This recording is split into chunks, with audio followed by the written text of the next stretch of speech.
네, 이 사안들은 우리나라 최고 권력인 대통령 부부가 관련이 있기 때문에 그만큼 국민적 관심과 의혹이 큰 것 같습니다. 제가 마지막인 것 같아서 전체적인 흐름을 좀 설명을 하나하나 드리면서 이번 국정감사를 통해서 밝혀진 것까지 해서 이 특혜 의혹과 관련된 것들을 좀 증명을 해보고자 합니다. 먼저 서울 양평고속도로 의혹의 핵심은 왜 종점이 김건희 여사 일가 땅 근처로 바뀌었는가에서 시작됩니다. 오늘 기자간담회를 계기로 김건희 여사 일가의 양평 땅과 관련한 일련의 흐름들을 전체적으로 정리하면서 이런 의혹들을 한번 풀어보겠습니다. 발단은 작년 국정감사였습니다. 김건희 여사 일가의 병산이 땅 위에 의문의 창고 하나가 지어져 있는 것을 확인을 했었죠. 이 언덕 위에 창고를 지어놓은 것은 경제적 이득을 노린 것이었다라는 가정 아래서 그 오랜 진실을 되짚어 나갔습니다. 그 결과 등록 전환, 형질 변경, 필지 분할, 지목 변경, 굉장히 쉽지 않은 일들, 이 같은 일련의 과정들을 통해서 집가 상승을 노려왔다라는 정황을 밝혀냈습니다. 자, 올해 6월 말 서울 양평고속도로 문제가 터졌습니다. 그리고 김건희 여사 일가에 특혜를 주기 위한 것 아니냐라는 국민적 의혹도 제기가 됐습니다. 저를 비롯한 민주당 여러 의원님들 그리고 국민의 지난 4개월은 이 끝없이 이어지는 정부의 거짓말 그리고 은폐 시도로부터 진실을 찾아가는 시간이 아니었나 싶습니다. 원희룡 장관은 김건희 여사 땅이 거기에 있는지 몰랐다라면서 정치 생명을 걸었습니다. 그런데 작년 국정감사에서 제가 병산리 땅의 지번까지 짚어가면서 질의했던 사실이 확인되면서 몰랐다라는 주장은 사실이 아니었던 것으로 판명이 됐습니다. 서울 양평고속도로에 대한 국민적 의혹을 무마해보려고 국토부는 갖은 노력을 했지만 번번이 이 또한 거짓으로 밝혀졌습니다. 7월 10일 서울 양평고속도로 대응종합 Q&A라는 자료를 내놓았습니다. 그런데 한 항목에서만 무려 4가지의 거짓말을 한 것으로 확인이 됐죠. 현안 질의를 앞둔 7월 23일 웹사이트에 각종 문서들을 기습적으로 공개를 했습니다. 하지만 종점부 위치 변경 검토 이런 중요한 사항들을 삭제한 조작 문서를 올려놔서 논란을 빚었습니다. 자, 국토부가 이렇게 거짓을 말하고 조작을 감행한 데는 다 그럴 만한 이유가 있을 것이라고 보고 있습니다. 그렇다면 이 변경 지시는 과연 누가 있는가에 대한 해답을 찾아야 했습니다. 지난 8월 30일 결산 심사 당시 저는 원희룡 장관에게 용역사 과업 지시를 국토부가 했고 용역사가 이를 이행을 했는데 그 과정에서 노선이 바뀌었다. 그렇다면 그 지시는 누가 했는가라고 물었습니다. 장관은 끝내 국토부가 했죠 라고 답을 했습니다. 이 난처해진 국토부는 부랴부랴 BC값을 산출해서 발표하면서 대안이 경제적이다라고 주장을 했습니다. 하지만 예탄과 대안 모두 BC값을 이를 미쳐넘지 않아서 경제성이 떨어지는 것으로 나타났습니다. 그리고 경제성을 논의하는 것 자체가 무의미하게 됐습니다. 더 이상 강상면 종점안을 주장한 이유가 사라진 것이겠죠. 자, 이 과정에서 저는 사전 타당성 평가 보고서를 확보를 했는데요.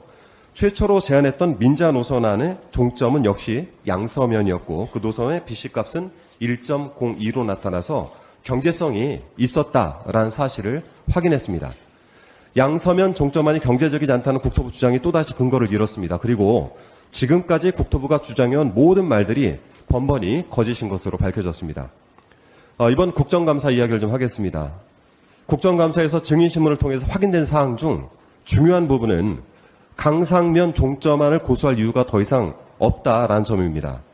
양평군의 안철영 도시건설국장이 강IC가 아니라 양평군 여기에 IC가 있는 것이 목적이었다. 즉 강IC가 목적이 아니라 양평군 내 IC를 하나 두는 것, 나들목을 두는 것이 목적이었다라는 증언을 했습니다.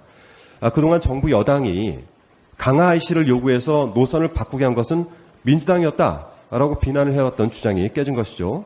또 영역업체인 경동 엔지니어링 김수현 상무는 이틀간 현장 조사라고 대안을 그렸다라고 했습니다. 제대로 된 경제성 분석도 없이 대안을 그렸다라는 것이겠죠.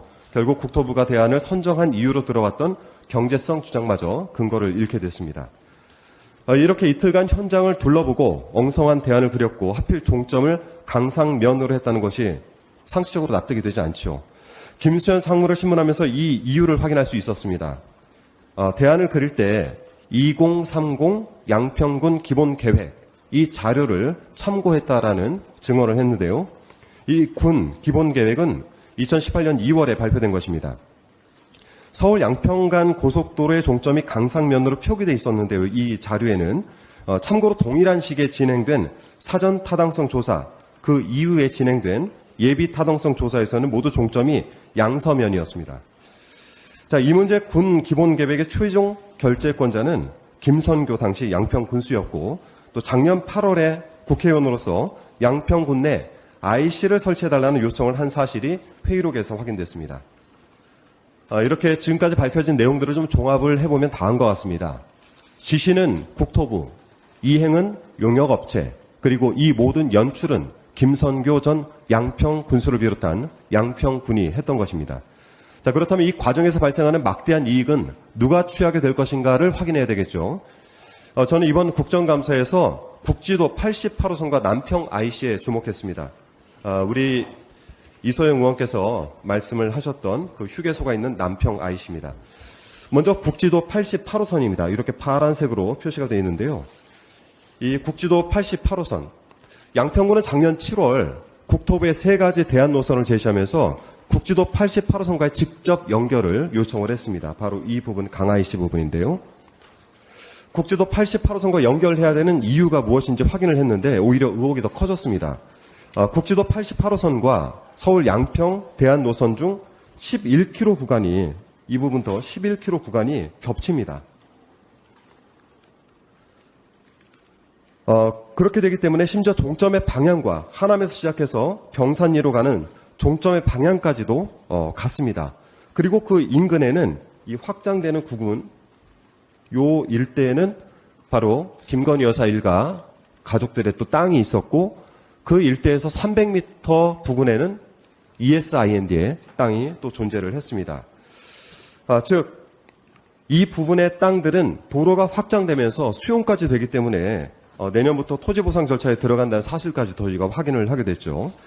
국지도 88호선과 중부 내륙고속도로를 연결하는 남양평 IC, 여기도 바로 의혹 덩어리가 잔뜩 있습니다. 원래 이 IC는 타당성이 전혀 나오지 않아서 정규 IC로는 설치가 불가능했습니다.